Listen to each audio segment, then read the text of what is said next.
Welcome back to the show. Well, for years we've been told carbohydrates make you put on a whole lot of weight, right? But today we've got some really good news for you. We're revealing the carbs that help fight the fat. Today, nutritionist Joanna McMillan joins us now. Good morning to you. Good morning. This is great news. It's great news. You know, I think lots of people really enjoy their carbs, and for a long time they've felt guilty. They've thought, oh no, it's carbs that's causing the problem. So this is just adding to the abundant evidence that we've got now that it's all about the sorts of carbs that you have. You need to explain yourself. Let's start with the spuds up the end. Well, potatoes, you know, I've talked a lot in the past about glycemic index. That was my own research area, and potatoes have a high GI. But if you cook them and you cool them and you eat them cold the next day in something like a potato salad, what happens is that some of the carbohydrates in the potato form a slightly different type of carbohydrate called resistant starch.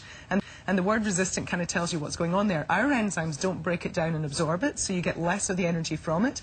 And what's so special about resistant starch is it feeds all the really good bacteria further down your bowel. So you get great gut health, it reduces the absorption and the rise in your blood sugar levels, and overall you get great health. Potato salad, I guess with that you have mayonnaise and things like that though. Yeah, but you could make a healthy mayonnaise, cutting down in the amount of... What I do is I mix a little bit of good quality olive oil, whole egg mayonnaise with some natural yogurt, and then you can add lots of veggies and things into it, and then you've reduced the fat load and you've actually got a really good healthy meal. That sounds fantastic, especially with a piece of deep fried chicken.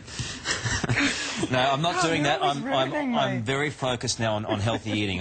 It's new. You just told me you're doing a detox, so here we go. So, some good rice here, the same deal here. If you cook the rice and then you have it cold, and this is probably what's so great about sushi too. Yeah. Although that's white rice, you're having it cold the next day, so again, good levels of resistant starch.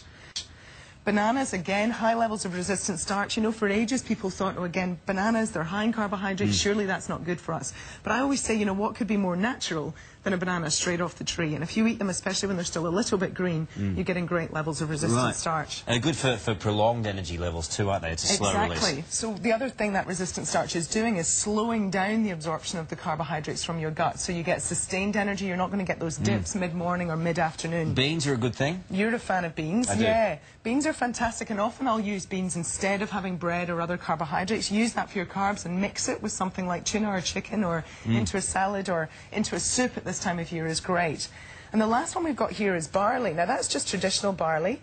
This is the CSIRO Super Grain Barley Max, which has super high levels of resistant starch. This is an Australian first.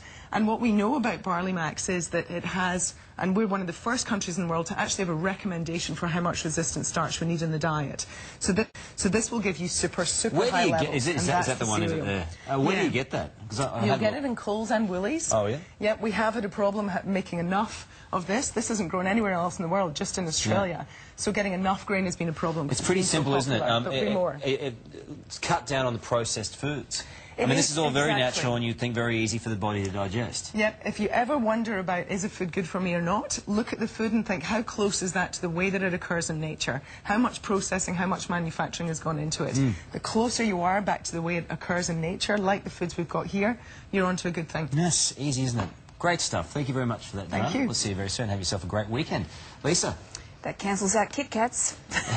And everything else we were going to have this weekend. That's right. To keep us going. Thanks, guys.